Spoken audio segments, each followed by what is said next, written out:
A trainer at a local gym that I train at, Onyx, sent me this video saying this girl came in under a fake name to film stretching videos, then proceeded to do this. It made all the trainers and all their clients very uncomfortable. So I sent this to the owner, Griff, who's a good friend of mine, and was very happy to see his response, that this was disgusting, and he immediately left his meeting to kick her out.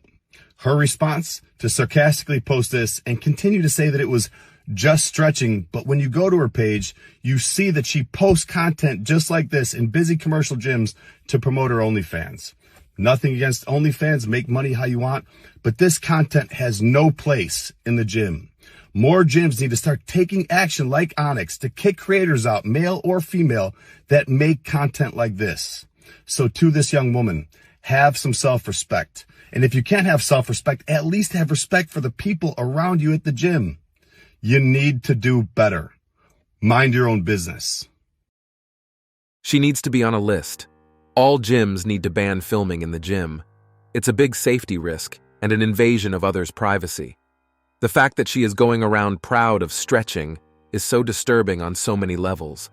Some humans are so deluded in their quest for attention that it's hard to believe that this is normal nowadays. So sad.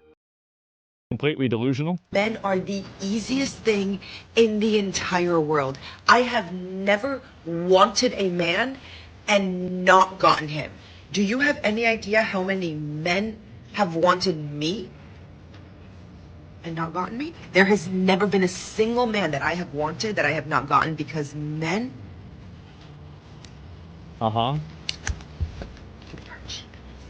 And that brings me to one single question. How many of those men are still with you? How many?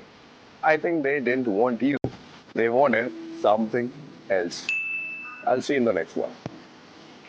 Oh, man. That's crazy. Emotional damage? I guess so. I don't know why women get like a big ego about that kind of stuff, especially like, I mean, if you're married, you got a boyfriend or something like that, that's fine.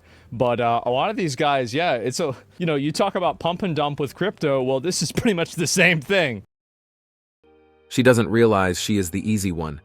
This Indian guy is a complete Chad for that response. Very Tony-esque. There is a difference between wanting you and wanting something from you.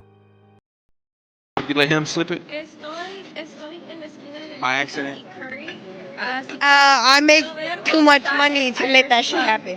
How much money you make a year? 30,000 a year. How much? 30,000 a year. How much money you make at the end of the year? I make 14,000 a month. I'm not impressed. I didn't ask the people, but I told you how much I make a month. Good for you. How do you make that in a month? I sell solar. Solar? Solar, yeah. So you make 14 grand a month? Yes. At least this girl was honest about how much she makes. A lot of these girls act like 100,000 is minimum wage. Still, how does how much money you make or don't make have to do with anything happening at all? Doesn't it have to do with the connection? I'm glad he was smiling and humble and stoic in the midst of her contradicting the fuck out of herself. Good for you, brother. You said in your 20s you was having fun. Would you say that you bamboozled a bunch of men? Hell yeah. Okay, fair. So we're in agreement, right? You know why men in their 20s can't bamboozle women? Because we don't got no fucking money. Period. So you know what happens? We spend all of our 20s getting bamboozled. A beautiful woman like you, who we may have thought like that could be my wife, and you bamboozled us in our 20s. Now a nigga got money now. Time to do the bamboozling. It's time to do the bamboozling. And what happens is when a woman is now in her position, late 20s, early 30s, she's like, I'm ready to be someone's wife. And I'm not saying it's okay. Right. But what I'm saying is that you had your time to bamboozle. A man can't bamboozle until he got the resources to do some bamboozling. Show me a black man in their early 20s who don't come from a prominent family who got resources to bamboozle. That's true. This whole conversation has me bamboozled. The pride she has for what she did is troubling. Not only do they have the resources, but now they have the ice-cold veins from being bamboozled all the time. My girlfriend moved in with me, and she has about $472,000 in debt from med school, and he's wondering if there's going to be a proposal. Well, before she moved, I had told her that I was a bit concerned with the debt and that we had to figure that out before things moved forward. And yeah, long story short, she's moved over, and we've been living together for about 6 months, and So she wants you to propose. She's like, hey, when are you going to pop the question? And you're like, hey, when are you going to get rid of the $500,000 in loans that you got? Run. Don't stop or look back.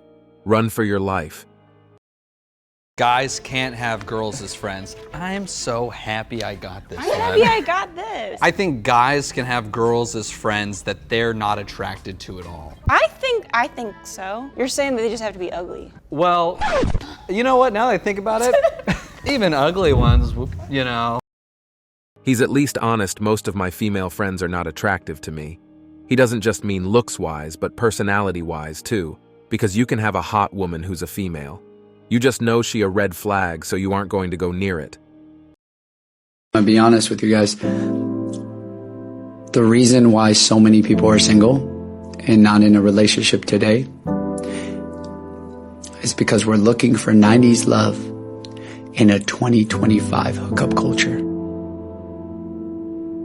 And that's what it is. That is truly what it is these days. So don't be disappointed because you're single. We're just in the wrong generation. I'm disappointed in the quality of women we have now.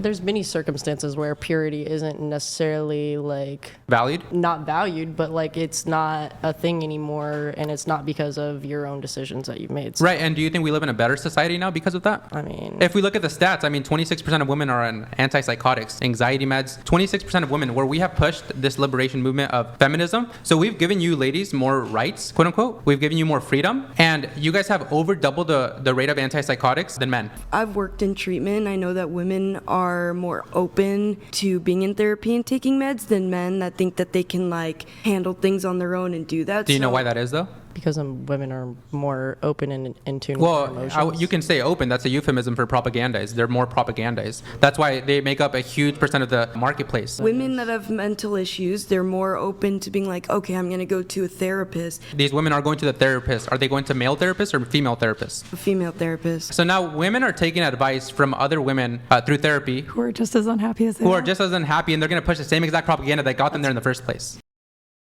I've had and overheard multiple conversations from women who were basically bragging about how much therapy they needed and what meds they were on. It came off almost like they were proud of it instead of trying to actually fix something. Be careful about dating divorced men. No woman is divorcing a good man, especially when they have kids together. Yes, a lot of people grow apart and it's mutual, but the majority of the time she has divorced him for a reason. And whatever he has done to her, he's going to do to you. But what about the women that are talking about how it's okay to divorce the good man? And those videos are viral because there's so many women in the comments that are agreeing or saying that they have done this, that they divorced a good man, that they simply were not happy with him. Ladies, you cannot have it both ways. And that is without even talking about the absolute double standard. Just imagine a man coming on here and saying that a woman that is divorced, shares kids with him, that she is absolutely not a good woman, not a good person, because that man would not have left her if that was the case. The biggest problem that I have with this is that it completely dismisses the possibility that a woman could be the problem in a relationship. I would stand to argue that these men are oftentimes the prize. Just take it from me, because I'm about to marry one of them. No woman is divorcing a good man. Get your head out of the sand. There are plenty of women out there who are willing to sacrifice their family for their happiness and leave a good man just because she is bored. And that's it for today on Sigma Traits. Make sure you hit that like button, smash that subscribe button, and don't forget to ring that notification bell. Support this channel through membership. You can also support through PayPal, link in the description. Let us know your thoughts in the comments below. See you all tomorrow.